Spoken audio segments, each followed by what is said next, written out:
Today we are going to take a look at the origins of progressivism, or the progressive movement, and that is the first concept of the day. What exactly is progressivism? What are the four goals of it?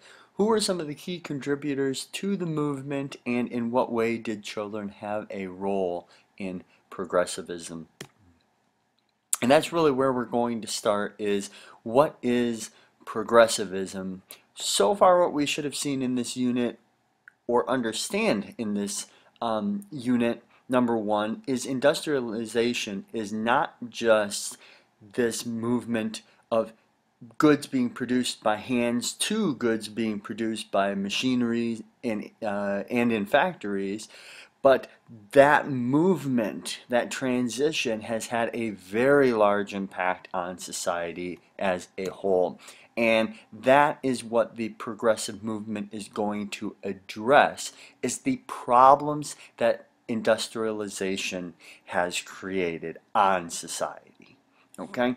So if we go into the four goals of progressivism, the first one that we will look at is protecting social welfare. And simply put, industrialization is harsh. It has been very harsh on the people who perform these industrial jobs, and that's one of the things that the progressive movement wants to address. They want to make jobs better for the people. The employers have not done that so far.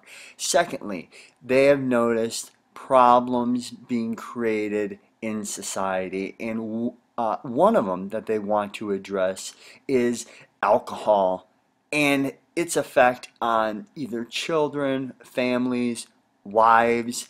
A lot of men, and that's the focus, a lot of men are being accused of drinking too much, whether you want to label them alcoholics or if you're actually just saying they're drinking too much. They are taking it out on wives physically. They're abusing them. Many progressives are saying this is a problem in society. It must be addressed. And that movement, by the way, this movement against alcohol, is going to help bring about prohibition.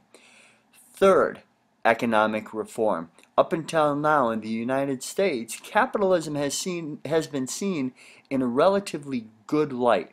But because of the Gilded Age and how business has at the very least seemed corrupt to many, others believing it is completely corrupt, economic reform is a new idea, one that is now almost sought out.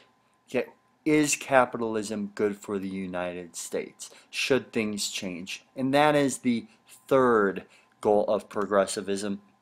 The fourth goal is this idea of fostering efficiency. Industrialization has been about efficiency, but here's a new take on it. Progressives they make the argument, I should say, that if you help employees out and create something like a shorter workday, then the workers become more efficient. So if you combine the assembly line with shorter workdays, then your workers are more efficient instead of 10-hour, 12, 14, 16-hour workdays. If you shorten the workdays, workers become more efficient. Those are the four goals of progressivism.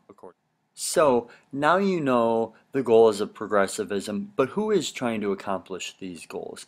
And it really begins first and foremost with journalists. They take the lead on this, and they become the set of journalists that really try and that really push the progressive movement forward. They're known as muckrakers, and that term simply means you have these people trying to get rid of all the muck in society. They rake up the muck in order to expose the wrongdoings of people in politics or business or wherever it is occurring. Okay?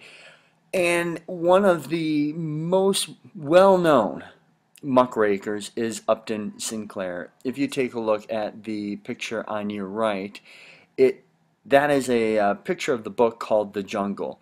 It was written by Upton Sinclair during the progressive movement. This book takes a look at immigrant life those who came to America and got a job in a factory, a meat packing plant, and exposes not only the harsh conditions to the immigrants or the industrial workers there, but also the absolutely wretched conditions that meat that is shipped out to people around the country.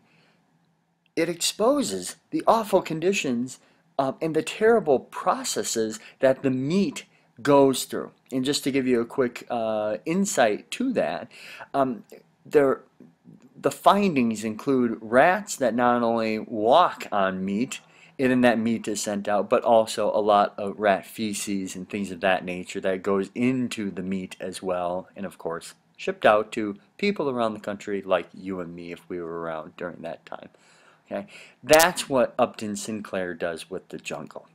Okay, another person who's more local that has some that fights in the progressive movement is Robert Lafollette. And if you know the name Lafollette, you might think of Lafollette High School. It is named after him. But anyway, his fight is with the railroads. He's going to be somebody who, just like the farmers from the late 1800s, they fight the railroads. And he's also going to, as senator, he's going to fight business and getting it out of the government because he feels that influence is very bad.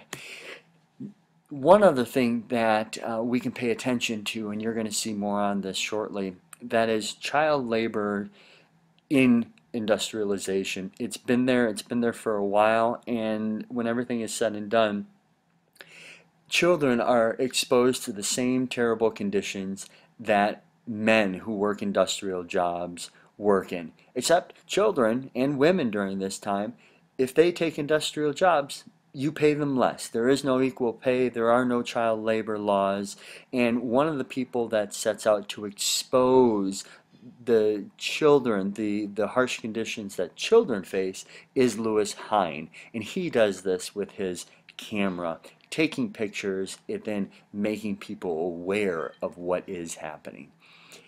These two websites that you see in front of you, I do want you to go visit these after watching this video. Check them out. The first one is a YouTube video. The other one are some pictures that have to do with Lewis Hine and child labor. It gives you a good introduction to the progressive movement, the problems, and what is being exposed. See you later, alligators. Really bad joke, I know.